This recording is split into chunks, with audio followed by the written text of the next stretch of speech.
The man in the blazing fire awaited rescue. However, to his despair, the firefighter who was supposed to save his life gave up on him upon seeing him. Amidst the man's desperate cries, the firefighter turned and closed the door. This is Cruz up top.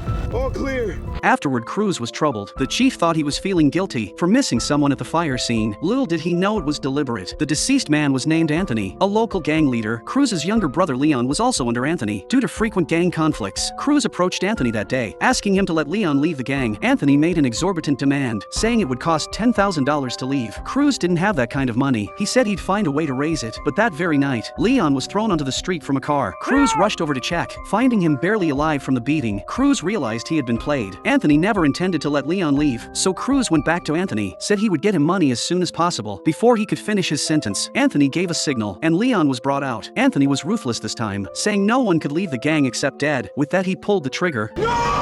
Cruz woke up with a start. It was all just a dream. As he felt helpless, the fire incident occurred. As a firefighter, he never thought a fire could aid him. Seeing the injured Anthony, Cruz knew he had to die. Otherwise, Leon would never be safe. Thus, he broke his duty as a firefighter, committing the act of murder. Since then, Cruz has been in constant torment. Leon found him during this time, grateful for Anthony's death, thinking it was divine intervention, unaware that his brother was silently protecting him. Listening to Leon's endless chatter, Cruz was on the verge of collapse.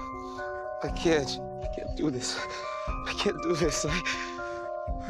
He endured daily inner turmoil, even contemplating ending his life on the tracks. Finally, one day, unable to bear the inner pressure, he confessed everything to Lieutenant Casey. Casey gave him two options: turn himself into the police now, or act like it never happened and start fresh the next day. Cruz chose the latter, and the matter was settled. As a firefighter, he was wrong, but as a brother, do you think he was right or wrong?